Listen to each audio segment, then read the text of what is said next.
That's where we're going.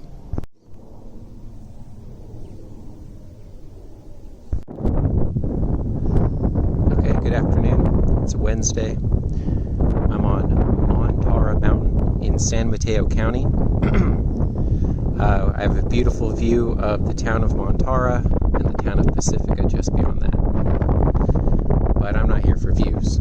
You know what I'm here for.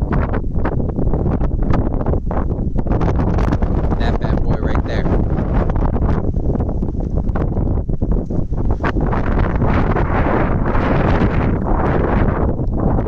This is the Montara mountain manzanita.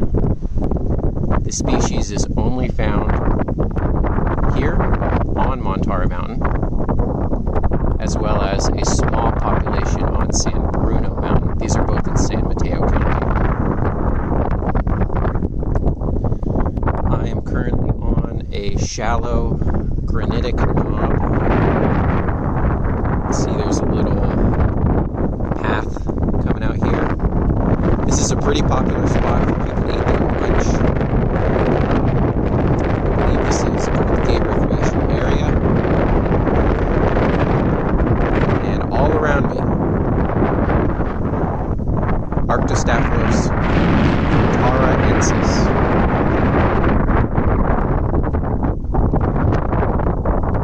Beautiful, huh?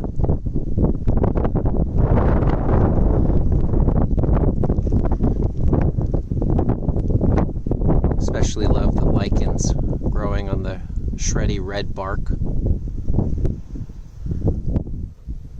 Don't know much about lichen, but we love to see them.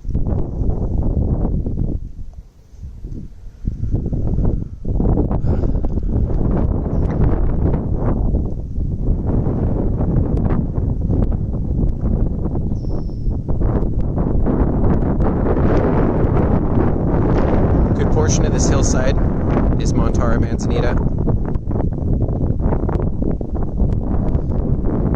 Gets more abundant on the tops of ridges, places where it has an advantage over other plants.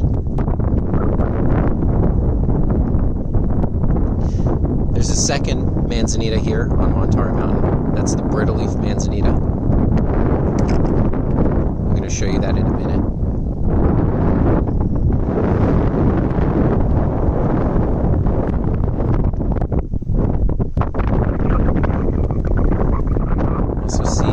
Just past the manzanita, some golden chinkapin. It's a relative of oaks. Another very pretty shrub. Shrub to small tree.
Not at the top yet.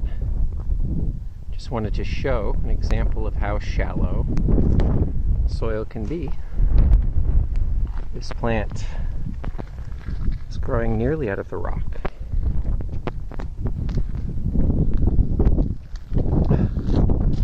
You can see there's a very thin layer of soil, maybe an inch in a few spots. Does not appear to be a fissure. Appears to be a solid piece of rock. So, pretty impressive.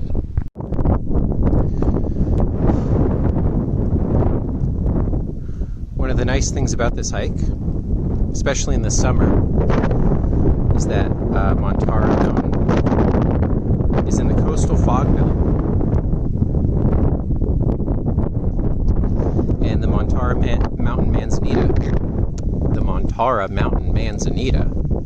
Montara mountain manzanita, as you can see right here, as the wind blows my camera around, is adapted to that coastal fog belt. You will not find this manzanita, well, you won't find it outside of this mountain. But if you did grow it outside of this mountain, it would do best in an area that gets summer midday fog.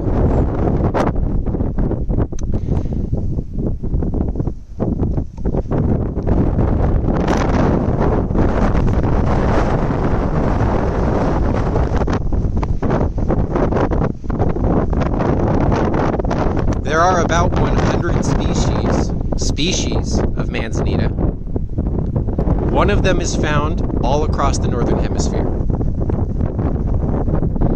The rest are only found in western North America, and about 90 of the 100 are only found in California. There are many species of manzanita that are only found in the coastal fog belt. Anywhere up and down the coast, you can find them. Coast of California, as well as southern Oregon.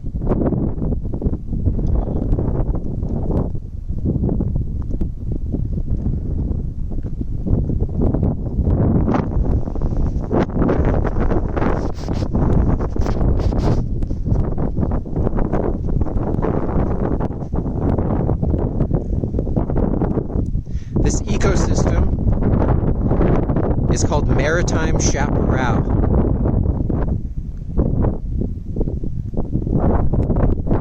Chaparral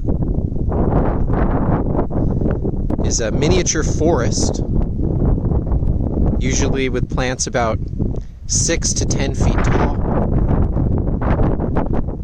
that is found in Mediterranean climates such as California and Oregon. Chaparral is characterized by a high frequency of fire, so you tend to find it along ridges and mountaintops. Maritime chaparral is a subtype that is characterized by maritime influence,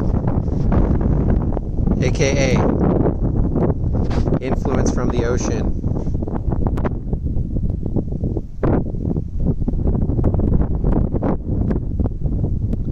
Chaparral is a dry environment.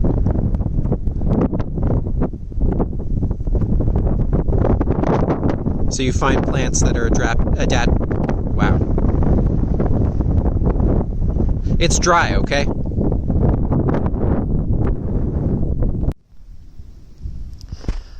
Just to give an example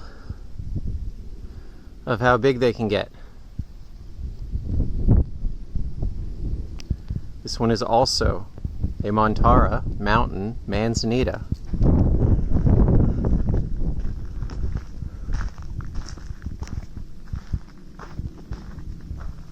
And it's massive, magnificent.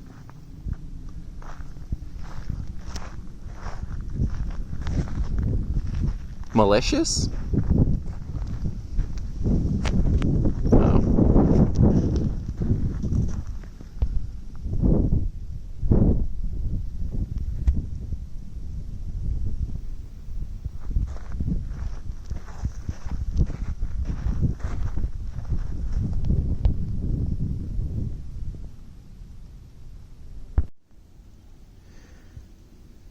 You love it when they leave care tips on the plant, Arctostaphylos montaraensis. I think they missed a letter, or I can't read.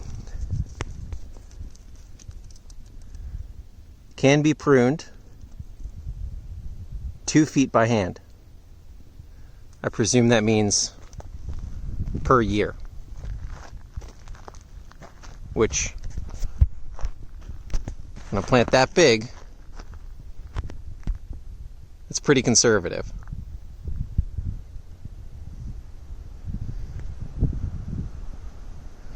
But if you have a small plant, I would say maybe 1 foot a year. until it gets pretty large. Unless you're trying to do some kind of bonsai.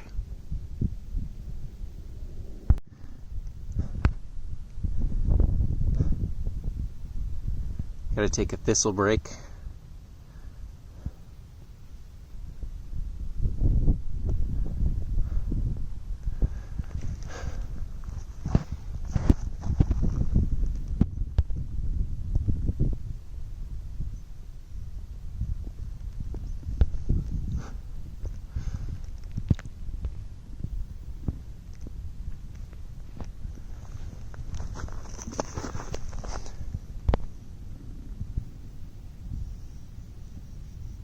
We love to see it.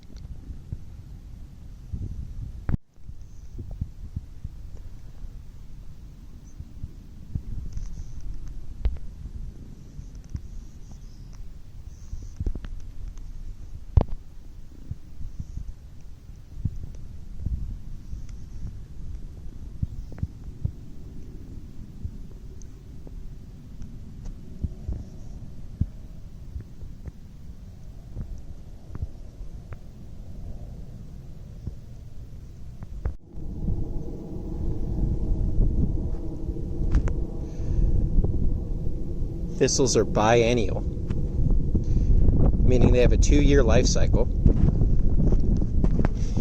Here we can see the same species of thistle, which is Cirsium occidentale, subspecies occidentale, which is the Cobwebby Thistle. Got this nice cobwebby leaf texture.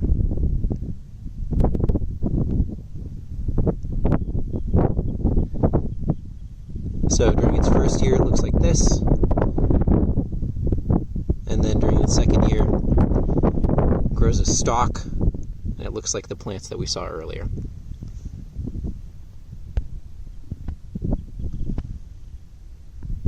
This is a native plant. This is not a weed. If you see this in your yard, and you're in Western North America, you're lucky.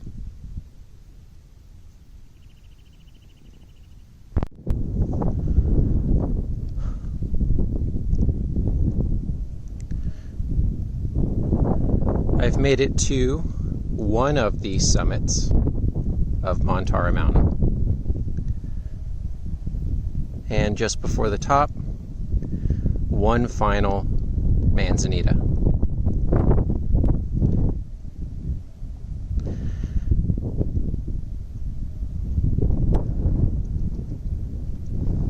Between the peaks, there's this basin.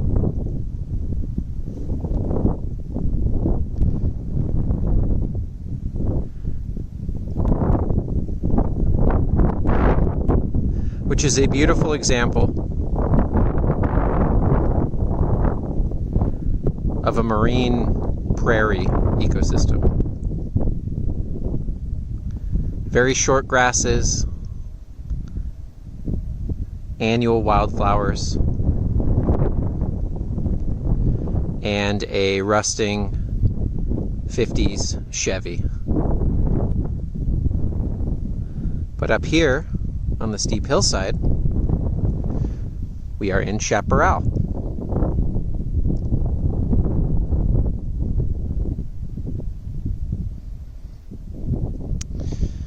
I wanted to use this plant as an example of the species. I wanted to use this plant as an example of the species, but I can't get very close to it. When trying to identify plants, you want to look at what are called diagnostic features, which are features of the plant that are specific to different species and are officially used to tell them apart. Species are just human designated concepts, so we use diagnostic features to keep them all straight. With manzanitas, the principal diagnostic feature is going to be the leaves. And you have to get rather close. So I'm going to have to show you a different plant.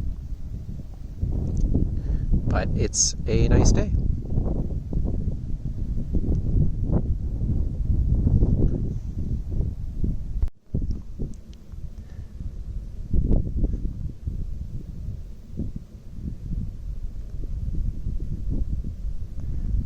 Found another one. This one I can get close to. And we can see some of these diagnostic features. Yay.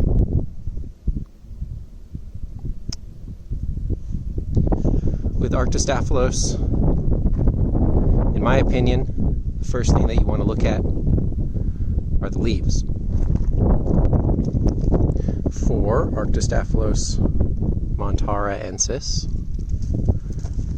you will get leaves that are deeply lobed. Let's see if I can get this to focus. Deeply lobed, meaning that the sides of the leaves have these little protrusions like an earlobe, and you will have a very reduced to non-existent petiole. The petiole is this little tiny bit at the base of the leaf,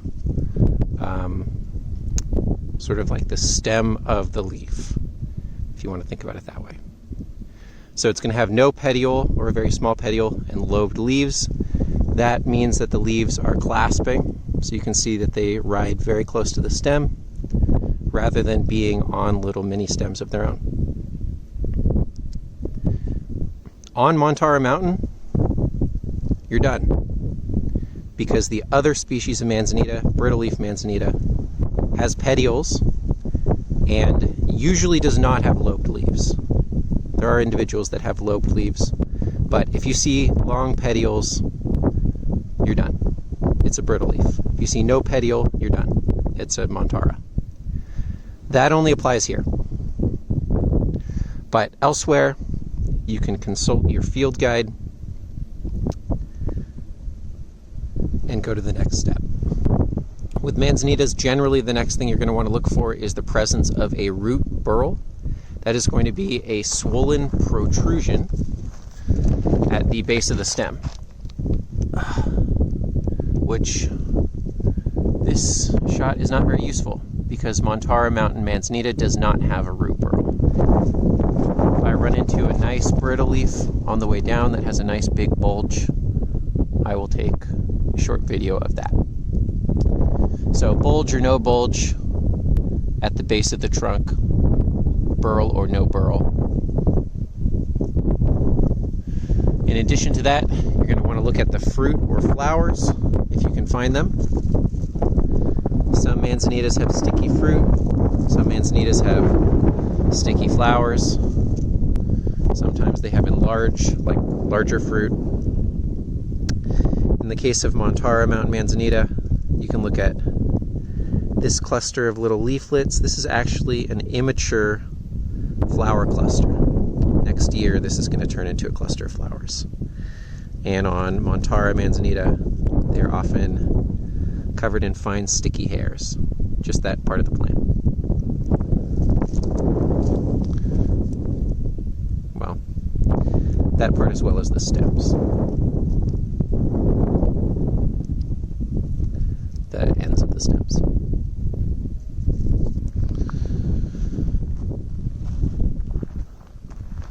So there you have it. We've identified the Manzanita.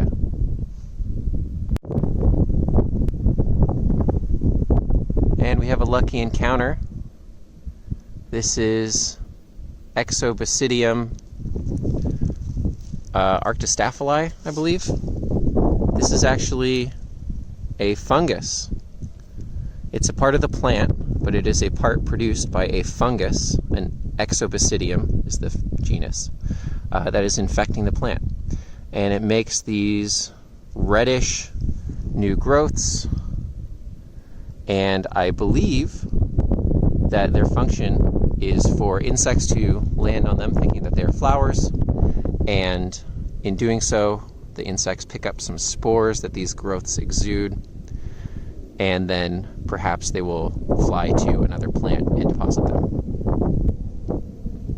So Exobasidium, it's a fungus that grows through a plant.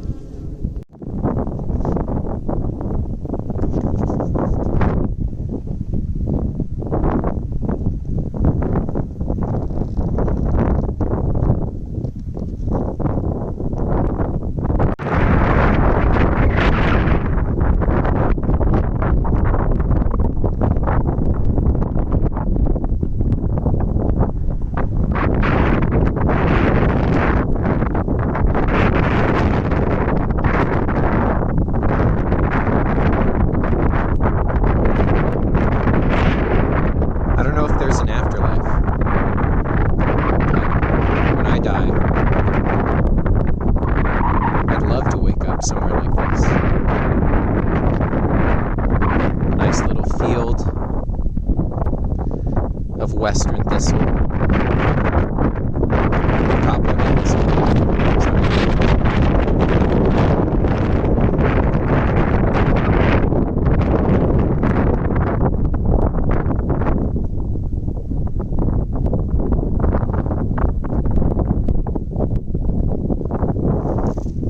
Such beautiful plants. Really spectacularly gorgeous.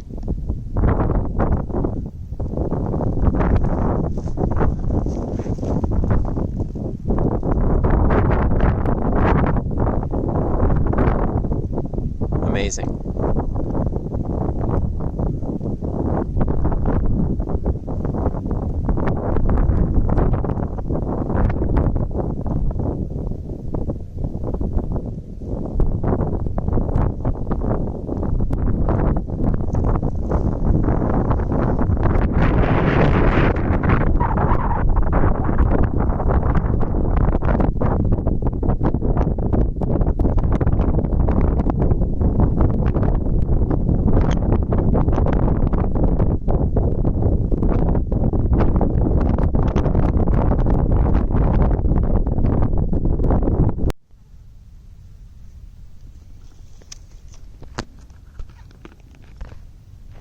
California poppy. Let's see if I can get the flower in focus. There we go. This is the maritime subspecies, which is found on the coast from Baja California up to northern Oregon. There's also an inland subspecies which is found throughout western North America.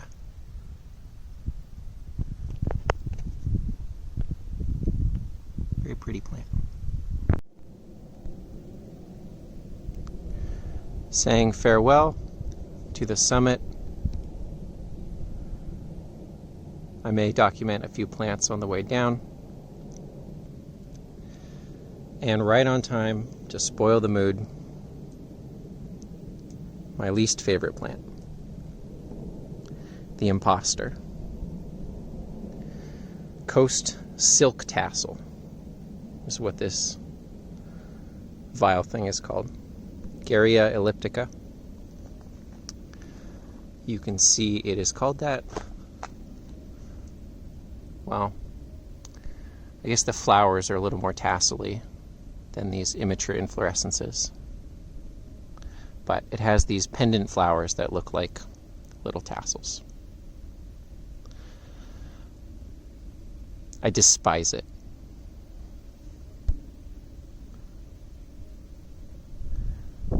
Notice the reddish bark, the deep green, simple leaves. At a glance, this looks like a manzanita. But it isn't. It's tricking you, because all this plant wants to do is disappoint.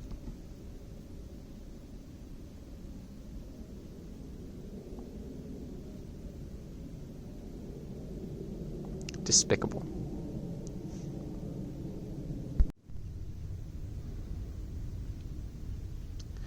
Here I can show you one of the two native succulents found on the mountain.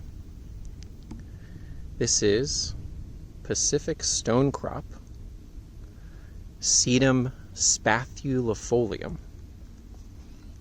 also known as the broadleaf stonecrop.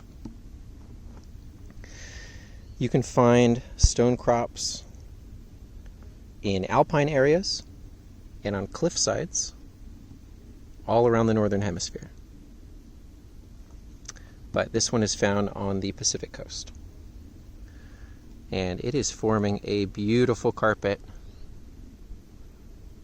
underneath this Garrya elliptica. And in the middle you can see an orange monkey flower. Amazing.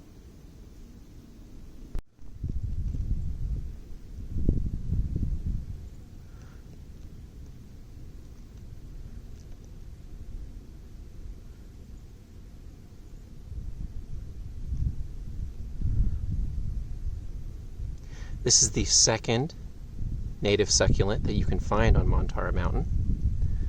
And we were lucky enough to catch it in flower. Look at that. This is a Dudleya. Dudleya caespitosa, or the coast Dudleya. This is found in coastal California, from Southern California up to the Bay Area, and probably north of that.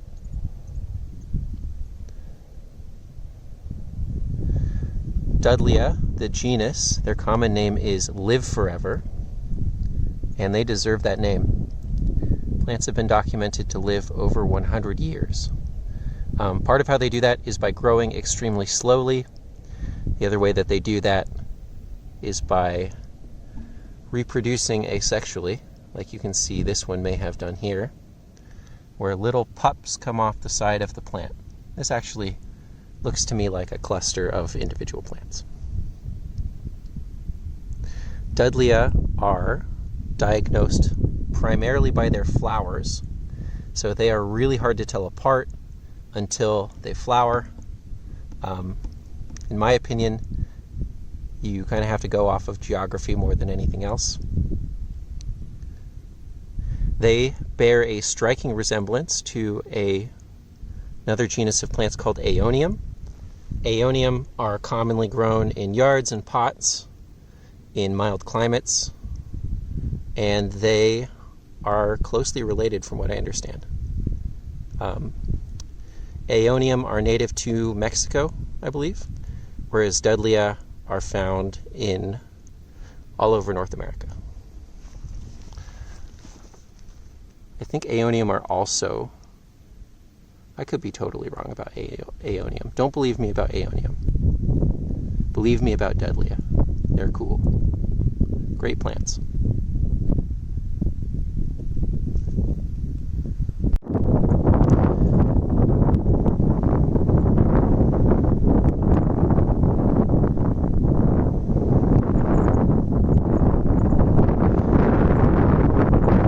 There's the Chevy. I've heard it still runs.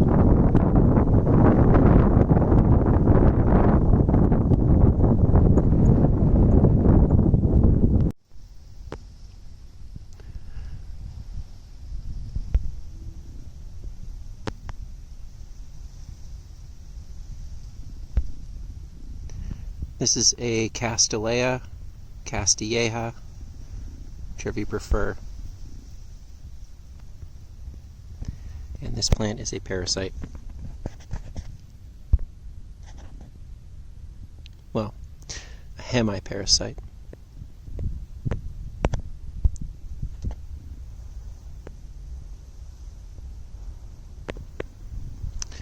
Also known as paintbrush.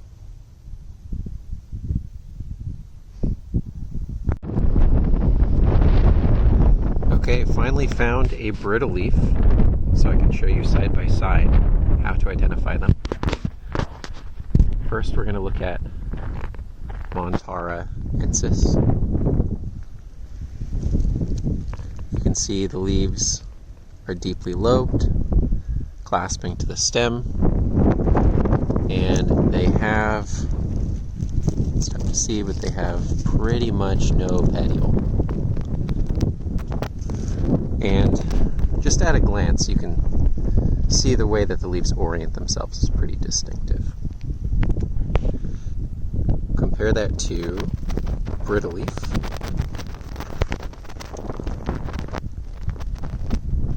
Distinct petiole. See that?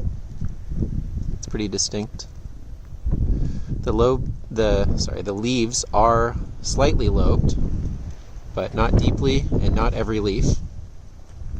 Another way to tell these two plants apart is the immature inflorescence, so the flower a year before it actually becomes a flower. On Montara Manzanita, they look like little clusters of leaves. These are called little leafy bracts. On Brittleleaf Manzanita, they are a bit more, it's called awl-shaped. So that's the second difference.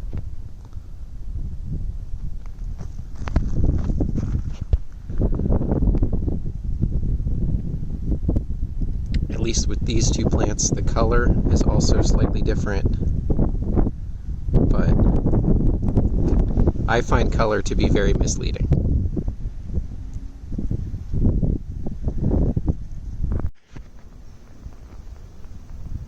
Here's a decent example of a burl on a Brittleleaf Manzanita. So first off, just want to show you the leaves so we can see that this is in fact a Brittleleaf. You can see the distinctive immature inflorescence. You can see the leaves have rounded bases with petioles, classic leaf shape. Another characteristic feature of this species that it shares with Montara Manzanita, with these hairy stems. However, the stems, the hairs on the stems rather, are not sticky in the case of Brittleleaf, whereas they are sticky in the case of Montara.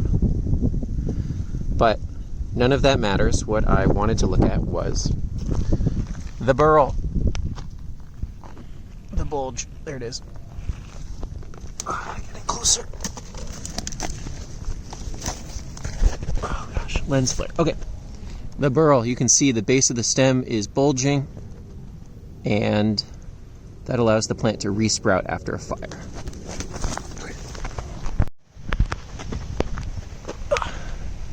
Here's a better view. So that is a large bulge. Not the biggest I've seen.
That's a big bulge.